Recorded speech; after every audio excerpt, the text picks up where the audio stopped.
रांची के पास बसे एक छोटे और प्यारे से गांव सेमरा में सुबह की धूप खिल चुकी थी। गांव के चारों तरफ हरे भरे खेत और आम के पेड़ों की ठंडी हवा चल रही थी। इसी गांव के चौराहे पर संदीप नाम का एक सीधा साधा और ईमानदार इंसान अपना मटन ढाबा चलाता था। संदीप अपने हाथ से बने चूल्हा वाले मटन के लिए पूरे इलाके में बहुत मशहूर था, जिसमें स्पेशल मटन, चावल और 2 रोटी, साथ में थोड़ा सा प्याज। आज सुबह सुबह ही मटन की खुशबू पूरे सेमरा गांव में फैल गई है। मिट्टी के चूल्हे में धीमी आंच पर पकते हुए रांची मटन का स्वाद ही कुछ अलग होता है।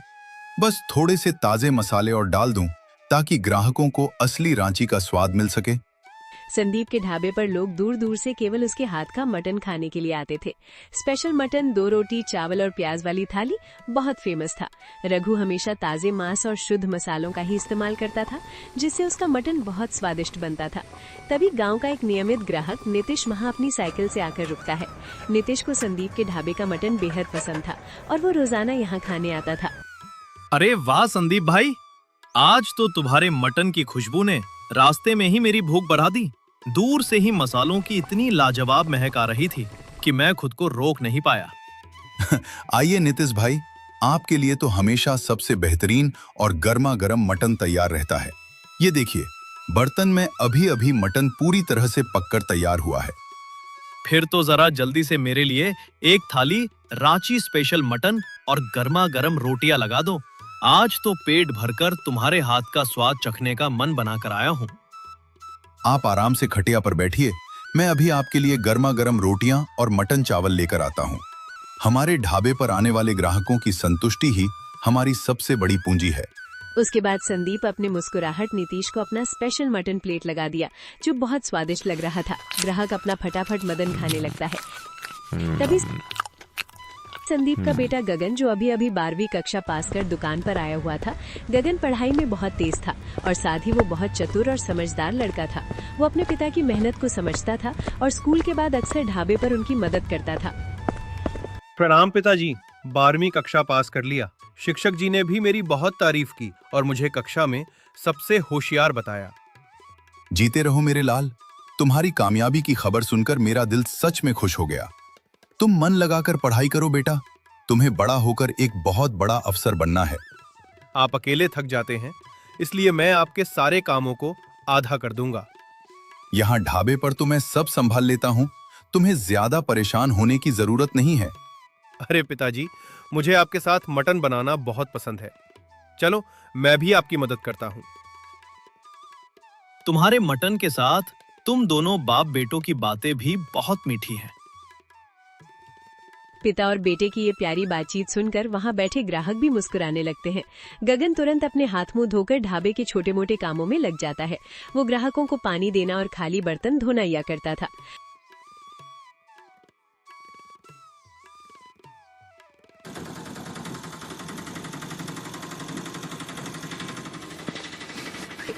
उसी गांव के एक बड़े बरगद के पेड़ के नीचे 2 शातिर और आलसी चोर बैठे हुए थे। इनके नाम शंभू और मंगल थे, जो काम करने से कतराते थे और हमेशा चोरी की ताक में रहते थे। दोनों कई दिनों से भूखे थे।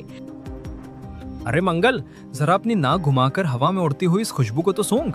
ये जरूर उस संदीप के ढाबे के रांची स्पेशल मटन की खुशबू है, जो दिल खुश कर रही है। तुमने बिल्कुल सही कहा शंभू भाई, खुशबू तो सच में होश उड़ा देने वाली है। मेरी जीभ से तो पानी टपकने लगा है, लेकिन हमारी जेब में तो फूटी कौड़ी भी नहीं है। लेकिन संदीप बहुत ही सीधा आदमी है, उसे बेवकूफ बनाना हमारे लिए कोई बड़ी बात नहीं है। अगर हम कोई बड़ी झूठी कहानी सुनाएं या उसे डराएं, तो वो हमें मुफ्त में मटन दे देगा।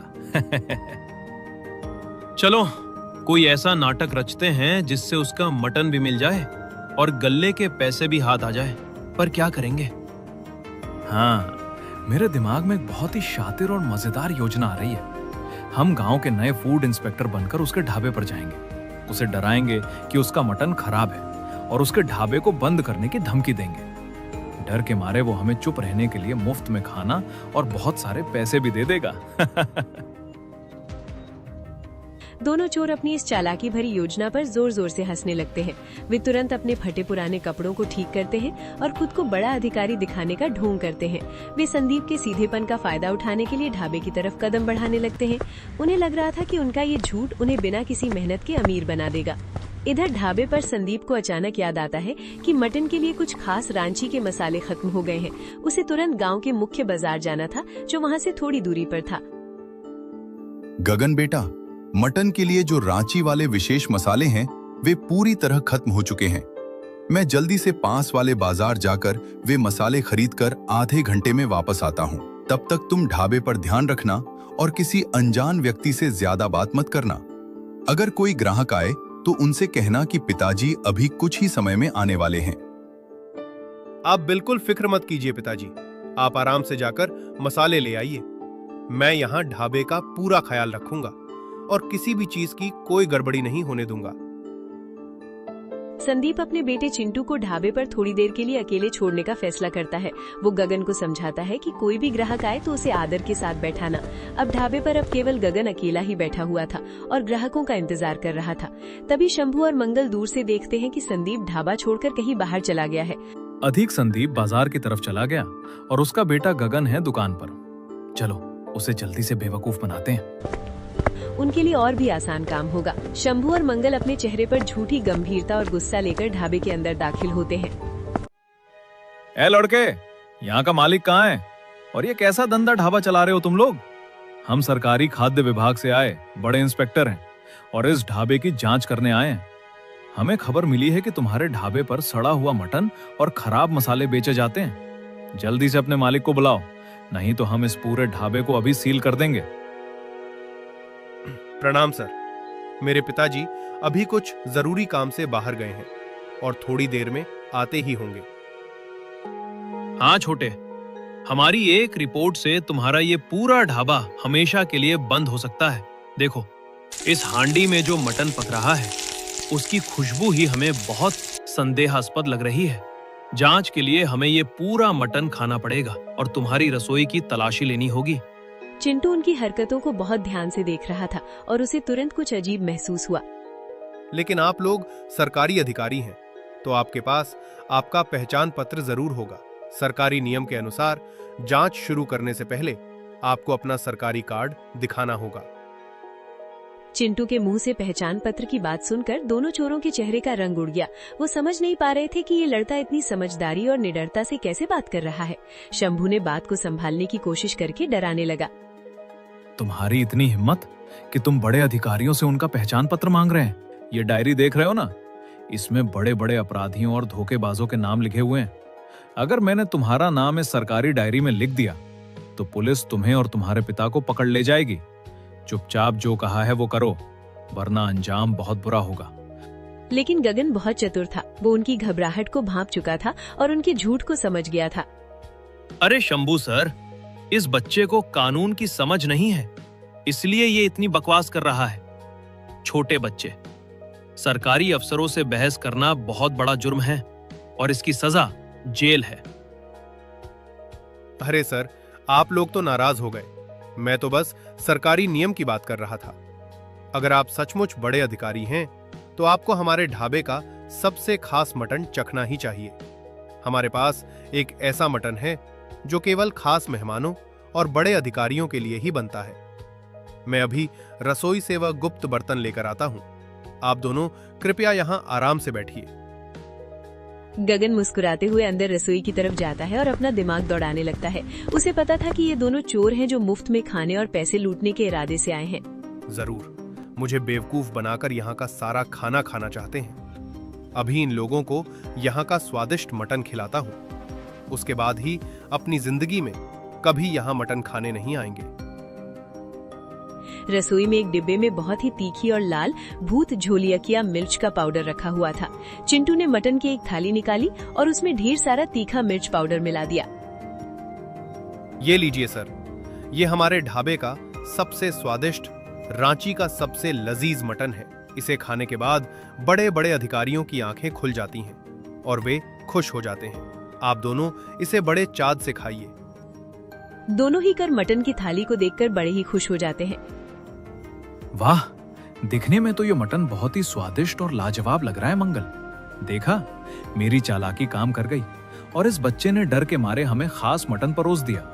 चलो जल्दी से इसे खाते हैं और फिर इसके गल्ले से सारे पैसे लेकर यहाँ से भाग चलते हैं। शंभू भाई, आज तो पेट भरकर खाएंगे और इस बेवकूफ बच्चे को सबक भी सिखाएंगे। इस मटन की रंगत देखकर ही मेरी भूख 4 गुना बढ़ गई है। अब रुका नहीं जा रहा। दोनों चोरों ने मटन का बड़ा सा निवाला तोड़ा और लालच में आकर उसे मुंह में डाल लिया। लेकिन जैसे ही वो तीखा मटन उनके गले के नीचे उतरा, उनके होश उड़ गए। भूत झोलिया किया मिर्च का भयानक तीखापन उनके मुंह, कान और आंखों से धुआं निकलने लगा। दोनों के चेहरे लाल हो गए और वो पानी पानी चिल्लाते हुए जमीन पर कूदने लगे। अरे बाप रे बाप, ये कैसा मटन है? इसने तो मेरे मुंह के अंदर आग ही लगा दी। मेरी जीभ जल रही है। पानी लाओ, कोई जल्दी से ठंडा पानी लाओ, वरना मेरी जान ही निकल जाएगी। ए लड़के, तुमने इस मटन में जहर मिला दिया है क्या? जल्दी से पानी दो। ओ माँ, मेरे पेट में तो जैसे अंगारे दहक रहे हैं। मुझे बचाओ कोई। पानी, पानी, पानी। मेरी पूरी छाती में भयानक जलन हो रही है। ये मटन नहीं है, ये तो सीधा मौत का सामान है जो इस बच्चे ने हमें खिला दिया। जल्दी से पानी का जग लाओ, नहीं तो मैं यहीं दम तोड़ दूंगा। अरे सर, ये तो हमारे यहाँ का सबसे बेहतरीन और असली रांची का सरकारी मटन है। ओ, सब छोड़ो, हमें पानी लाके दो। पानी तो अंदर रसोई में खत्म हो गया है। मैं कुएं से ताजा पानी भरने जा रहा हूं। तब तक आप दोनों इस स्वादिष्ट और सरकारी जांच वाले मटन का पूरा आनंद उठाइए। दोनों चोर तीखेपन के मारे तड़प रहे थे और ढाबे के चारों तरफ पागलों की तरह चिल्ला रहे थे। तभी संदीप बाजार से ताजे मसाले लेकर ढाबे पर वापस लौट आता है। वो देखता है कि 2 आदमी मुंह से लार टपकाते हुए और रोते हुए पानी के लिए चिल्ला रहे हैं। अरे चिंटू बेटा, ये सब क्या हो रहा है? और ये दोनों लोग कौन हैं जो ऐसे चिल्ला रहे हैं? और इनके चेहरे इतने लाल क्यों हो गए हैं? पिताजी, ये दोनों खुद को बहुत बड़े खाद्य विभाग के इंस्पेक्टर बता रहे थे। ये हमारे ढाबे को बंद करने की धमकी देकर मुफ्त का मटन और गल्ले के पैसे मांग रहे थे। इसलिए मैंने इनकी जांच करने के लिए इन्हें अपनी विशेष मिर्च वाला मटन खिला दिया। अब देखिए सरकारी अधिकारियों की सारी हेकड़ी कैसे हवा में उड़ गई है। अच्छा, तो ये दोनों ढोंगी चोर हैं जो मेरे सीधेपन का फायदा उठाने आए थे। बेटा, तुमने अपनी सूझबूझ से आज हमारे ढाबे और गल्ले के पैसों को बचा लिया। अब इन चोरों को पुलिस के हवाले करना होगा ताकि इन्हें अपनी करनी का फल मिल सके। दोनों की बात सुनते ही शंभू और मंगल के पैरों तले जमीन खिसक गई। वो समझ गए कि अगर पुलिस आ गई तो वो सीधे जेल की सलाखों के पीछे पहुंच जाएंगे। तीखेपन से तड़पते हुए भी दोनों ने वहां से भागने की पूरी कोशिश करने का फैसला किया। इस छोटे बच्चे ने आज हमें बहुत बुरी तरह फंसाया है और हमारा मजाक उड़ाया है। आज तो हम यहाँ से किसी तरह भाग रहे हैं, लेकिन हम इसका बदला जरूर लेंगे। शंभू और मंगल बिना पानी पिए ही ढाबे से पूरी ताकत लगाकर गांव की गलियों की तरफ भाग निकले। रघु और चिंटू उन्हें भागते हुए देखकर जोर जोर से हंसने लगे। लेकिन चोरों का ये गुस्सा और बदला लेने की भावना आगे चलकर एक बड़ा खतरा बनने वाली थी। क्या शंभू और मंगल दोबारा वापस आकर रघु के ढाबे को कोई बड़ा नुकसान पहुँचाएंगे? अरे भैया, लाओ लाओ हमारे लिए अपना मटन रोटी और चावल का स्पेशल। हाँ भैया, मेरे लिए भी, पर 2 रोटी मेरे में ज्यादा डालना, आज ज्यादा हुआ लग रहा है। हाँ हाँ काका, मैं आप लोगों को अभी देता हूँ। ऐसे ही लोग उनके मटन चावल खाने के लिए आया करते थे और धीरे धीरे ऐसे ही शाम हो जाती है। ढाबे से भागने के बाद शंभू और मंगल गांव के बाहर एक पुरानी खाली झोपड़ी में छिपे हुए थे। वे दोनों गगन को बर्बाद करने के लिए कोई बहुत बड़ा षड्यंत्र रचने में लगे हुए थे। तभी शंभू के दिमाग में एक नया और बहुत ही खतरनाक विचार आता है, जिससे वो बहुत खुश होता है। मंगल भाई, मैंने सुना है कि गांव के मुखिया जी की एक बहुत ही कीमती और पसंदीदा सफेद बकरी है। हम उस बकरी को चुराकर संदीप को बेचेंगे और उसे पुलिस के हाथों सलाखों के पीछे भिजवाएंगे। वाह शंभू भाई, मुखिया जी अपनी उस सफेद बकरी से अपनी जान से भी ज्यादा प्यार करते हैं। अगर वो बकरी रघु के ढाबे पर मिली तो मुखिया जी गुस्से में संदीप का ढाबा बंद करवा देंगे। अगले ही दिन संदीप अपना मटन चावल बनाकर अपने दुकान पर तैयार था। तभी उसका वही ग्राहक फिर साइकिल से आता है।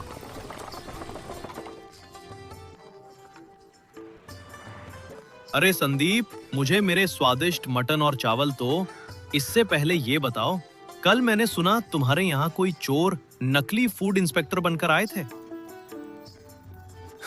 आए तो थे, लेकिन हम दोनों बाप बेटा ना उन्हें खूब मजा चढ़ाया।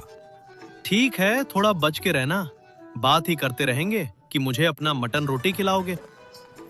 अरे लो अभी देता हूँ। और इधर दोनों चोर चुपके से मुखिया जी के घर के पीछे के बाड़े में घुस गए। वहाँ मुखिया जी की सफेद बकरी आराम से बंधी हुई थी और सो रही थी।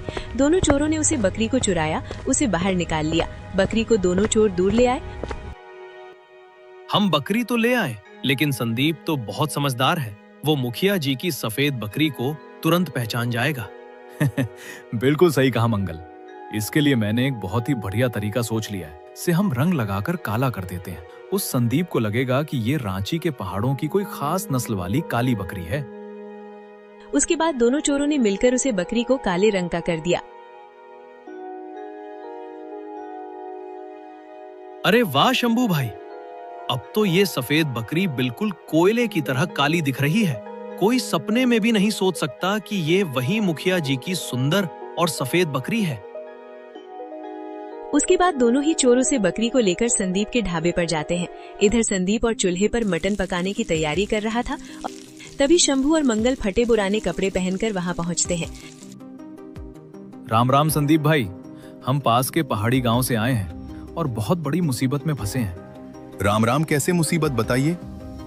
हमारे घर में मेरी बूढ़ी माँ बहुत बीमार है और उनके इलाज के लिए हमें तुरंत पैसों की जरूरत है। ये हमारी सबसे कीमती और रांची के पहाड़ों की असली काली पहाड़ी बकरी है जो बहुत सेहतमंद है। हम इसे बहुत ही कम दाम में बेचना चाहते हैं। तुम्हारी बकरी तो सचमुच बहुत सुंदर और काफी भारी भरकम दिखाई दे रही है, लेकिन मेरे पास अभी ज्यादा पैसे नहीं हैं। तुम इसके कितने रुपए लेना चाहते हो? बाजार में तो इस नस्ल की बकरी कम से कम 10,000 रुपए में मिलती है, लेकिन हमारी मजबूरी है, इसलिए हम इसे सिर्फ 3,000 रुपए में ही आपको दे देंगे। संदीप इतनी सस्ती और अच्छी बकरी देखकर मन ही मन बहुत खुश हो रहा था। वो पैसे निकालने के लिए अपने गल्ले की तरफ बढ़ने ही वाला था कि तभी गगन वहाँ आ गया। गगन ने उस काली बकरी को बहुत ध्यान से देखा और उसके व्यवहार पर गौर करने लगा। उसे चोरों की आवाजें थोड़ी जानी पहचानी लगी और बकरी के गले पर एक पट्टी का निशान भी दिखा। पिताजी रुकिए, इतनी बड़ी और सुंदर बकरी कोई इतनी सस्ती कीमत में क्यों बेचेगा? और इस बकरी के गले पर ये जो निशान है वह तो किसी बंधी हुई घंटी के पट्टे जैसा लग रहा है। पिताजी जरा देखिए, मुझे लगता है कि इस सौदे में जरूर कोई बहुत बड़ी गड़बड़ी या कोई रहस्य छिपा हुआ है। ऐ छोटे लड़के, तुम हर बात में बहुत ज्यादा शक करते हो और बड़ों के काम में बोलते हो। ये जंगली पहाड़ी बकरी है, इसलिए इसका रंग ऐसा काला और इसकी बनावट ऐसी है। अगर तुम्हें नहीं खरीदना है तो साफ मना कर दो, हम किसी और को बेच देंगे। अरे चाचा, आपको बहुत जल्दी गुस्सा हो गए। मैं तो बस आपकी मदद करना चाहता था। पिताजी, हम ये बकरी जरूर खरीदेंगे, लेकिन पहले हमें इसे थोड़ा साफ पानी पिलाना चाहिए। ये बेचारी धूप में बहुत दूर से चलकर आई है और इसके पूरे बदन पर धूल मिट्टी जमी हुई है। मैं कुएं से ठंडा पानी लाता हूं और इसे अच्छे से नहलाकर इसकी थकावट दूर कर देता हूं। गगन बिना किसी की सुने तुरंत दौड़कर कुएं से पानी की एक बड़ी बाल्टी भरकर ले आता है। शंभू और मंगल पानी की बाल्टी देखकर घबरा जाते हैं और पीछे हटने की कोशिश करते हैं, लेकिन इससे पहले कि वो कुछ कर पाते, गगन ने बाल्टी का पूरा पानी बकरी के ऊपर डाल दिया। पानी गिरते ही बकरी के बदन से काली मिट्टी और रंग बहकर जमीन पर फैलने लगा। अरे पिताजी, जरा देखिए, ये काली बकरी तो पानी डालते ही सफेद रंग की होती जा रही है। ये तो कोई पहाड़ी काली बकरी नहीं है, बल्कि इसके ऊपर तो काला रंग पोता गया है। संदीप यह अब देखकर हैरान रह जाता है। ये तो हमारे गांव मुखिया जी की प्यारी सफेद बकरी मोती है। अब मुझे समझ आया कि ये दोनों कोई पहाड़ी किसान नहीं, बल्कि ढोंगी चोर है। तुम दोनों दुष्टों की इतनी हिम्मत कि चोरी की बकरी को रंग लगाकर मुझे बेचने आए थे। गगन बेटा, तुमने आज फिर अपनी तेज आंखों और समझदारी से हमें बहुत बड़ी मुसीबत से बचा लिया। अगर मैं यह चोरी की बकरी खरीद लेता तो मुखिया जी मुझे ही चोर समझकर जेल भेज देते। संदीप गुस्से में लाल हो जाता है और पास रखा हुआ एक मोटा डंडा अपने हाथ में उठा लेता है। तभी गांव के मुखिया जी और 2-3 अन्य ग्रामीण भी वहां पहुंच जाते हैं। अपनी सफेद बकरी को सुरक्षित देखकर मुखिया जी बहुत खुश होते हैं। अच्छा, तो मेरी इस प्यारी सफेद बकरी को तुम दोनों चोरों ने मेरे भाले से चुराया था। संदीप और गगन, तुम दोनों का बहुत बहुत धन्यवाद जो तुमने मेरी इस बकरी को बचा लिया। गांव के लोगों, इन दोनों चोरों को पकड़ो और इनकी ऐसी मरम्मत करो कि ये चोरी करना भूल जाएं। गांव के लोग लाठियां लेकर शंभू और मंगल की तरफ बढ़ने लगते हैं। शंभू और मंगल को समझ आ जाता है कि अगर वे अब यहाँ रुके तो उनकी बहुत बुरी पिटाई होगी। वे अपनी पूरी ताकत लगाकर ग्रामीणों के चंगुल से छूटते हैं और जंगल की तरफ भाग जाते हैं। दोनों ही कर अपने मन में बदला लेकर वहाँ से भाग जाते हैं। आगे हम देखेंगे कि दोनों कर गगन से बदला ले पाएंगे या गगन उन पर भारी पड़ेगा। उसके आगे हम उसके पार्ट 2 में देखेंगे। अगर आप चाहते हैं कि अगले वीडियो में आपका नाम इस्तेमाल हो तो वीडियो को लाइक करके शेयर करना और अपना एक प्यारा सा नाम जरूर लिख देना।